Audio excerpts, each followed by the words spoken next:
जैसा कि मैंने आपको दिन वाली वीडियो में बताया था कि भारत के विदेश मंत्री डॉक्टर एस जयशंकर साहब की बहुत ही बोल्ड स्टेटमेंट के बाद अमेरिका में इंडो यूएस टाइज के बारे में काफी डिस्कशंस और डिबेट्स हो रही हैं और कैलकुलेट किया जा रहा है कि क्या अमेरिका जो भारत के साथ अपने स्पेस, डिफेंस, ट्रेड और स्ट्रेटेजिक टाइज मजबूत कर रहा है, क्या अमेरिका को कभी इसका फायदा मिलेगा?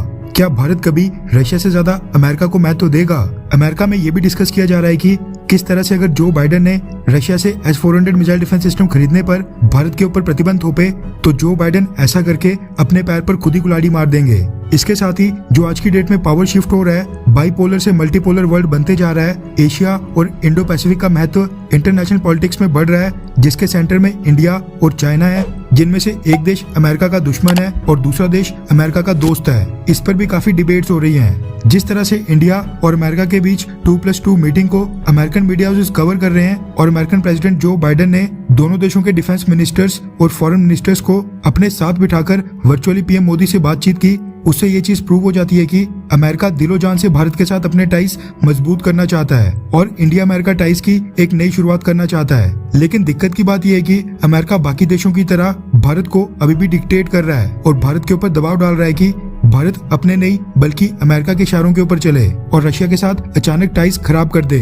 और यूक्रेन के मुद्दे के ऊपर रशिया का विरोध करे। जबकि भारत की विदेश नीति में अगर कोई देश आज की डेट में सबसे ज्यादा महत्व रखता है, जिसकी सबसे ज्यादा सिग्निफिकेंस है, तो वो है रशिया। हालांकि भारत धीरे धीरे रशिया के ऊपर से अपनी डिपेंडेंस को भी अब कम कर रहा है, लेकिन अमेरिका चाहता है कि भारत ये चीज रातों रात कर ले, जो कि कभी नहीं होने वाला है। अमेरिका के प्रेसिडेंट जो बाइडेन को यही चीज भारत तो समझा नहीं पा रहा है, जिसके बाद अब उन्हीं के सपोर्टर और दोस्त टिम रोमर, जो बराक ओबामा के कार्यकाल में अमेरिका की तरफ से भारत में साल 2009 से 2011 के बीच एम्बेसडर भी रह चुके हैं, उन्होंने जो बाइडेन एडमिनिस्ट्रेशन को एक बड़ी नसीहत दे दी है। रेफरेंस के लिए आपकी स्क्रीन के ऊपर former ambassador to India Tim Roemer की स्टेटमेंट का स्क्रीनशॉट है।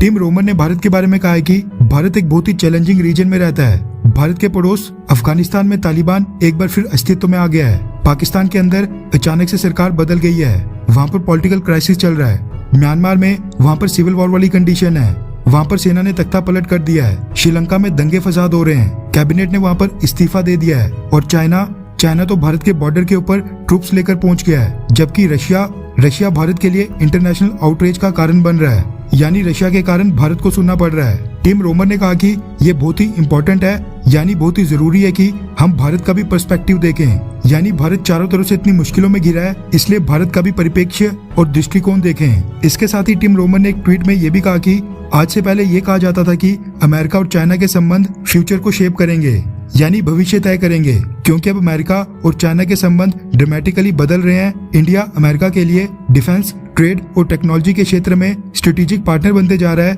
इसलिए अब रीबैलेंस करने के लिए भारत के साथ संबंधों में इन्वेस्ट करना चाहिए। मतलब कि जो इम्पोर्टेंस और सपोर्ट अमेरिका पहले चाइना को देने के बारे में सोच रहा था, अब अमेरिका को भारत को भी उसी तरह से इम्पोर्टेंस और सपोर्ट देनी चाहिए।